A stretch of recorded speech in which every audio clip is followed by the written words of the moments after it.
بسم الله الرحمن الرحيم.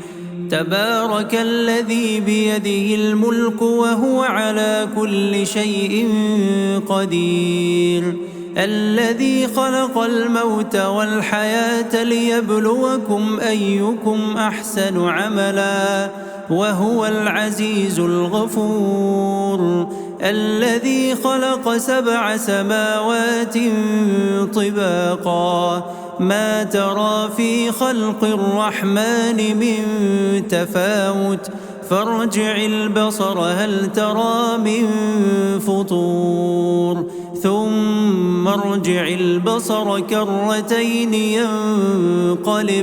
ينقلب إليك البصر خاسئا وهو حسير، ولقد زينا السماء الدنيا بمصابيح وجعلناها رجوما للشياطين وأعتدنا لهم عذاب السعير، وللذين كفروا بربهم عذاب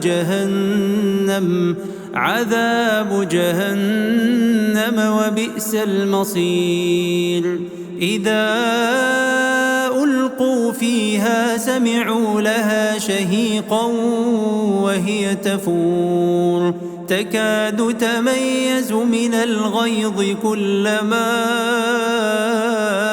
ألقي فيها فوج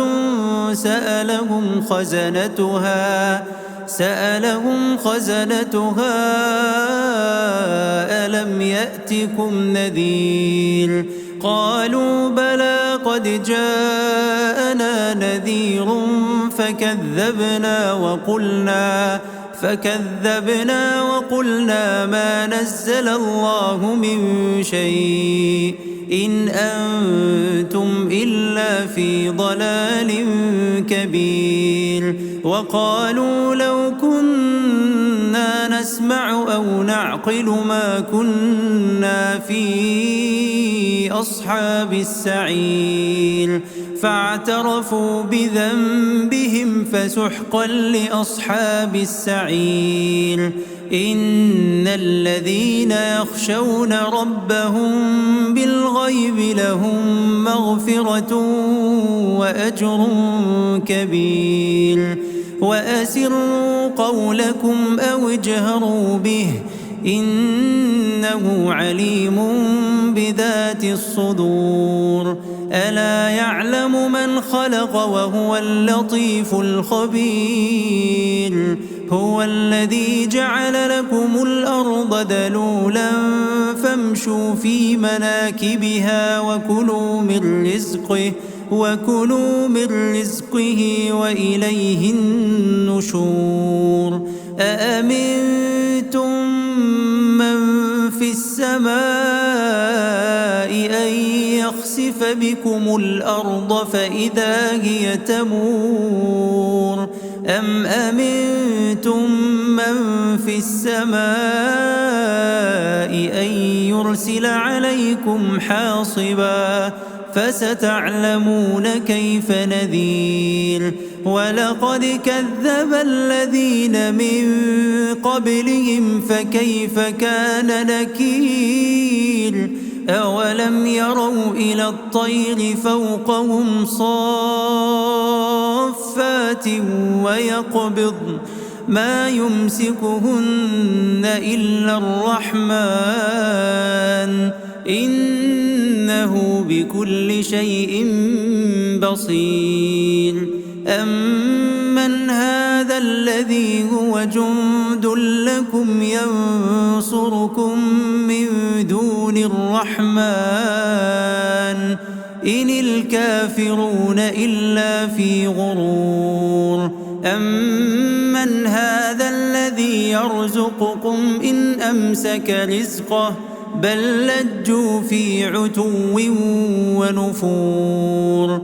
أفمن يمشي مكبا على وجهه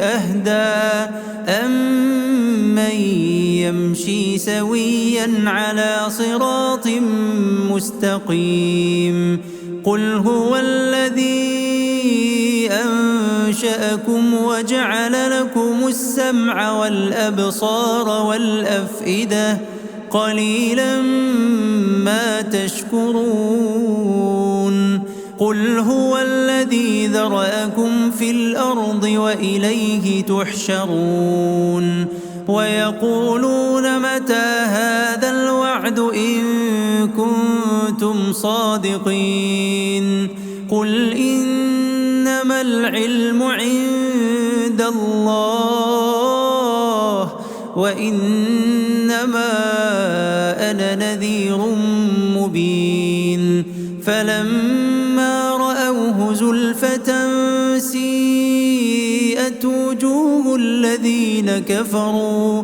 وقيل هذا الذي كنتم به تدعون قل أرأيتم إن أهلكني الله ومن معي أو رحمنا فمن يجير الكافرين من عذاب أليم قل هو الرحمن آمنا به وعليه توكلنا فستعلمون من هو في ضلال مبين قل أرأيتم إن أصبح ماؤكم غورا فمن يأتيكم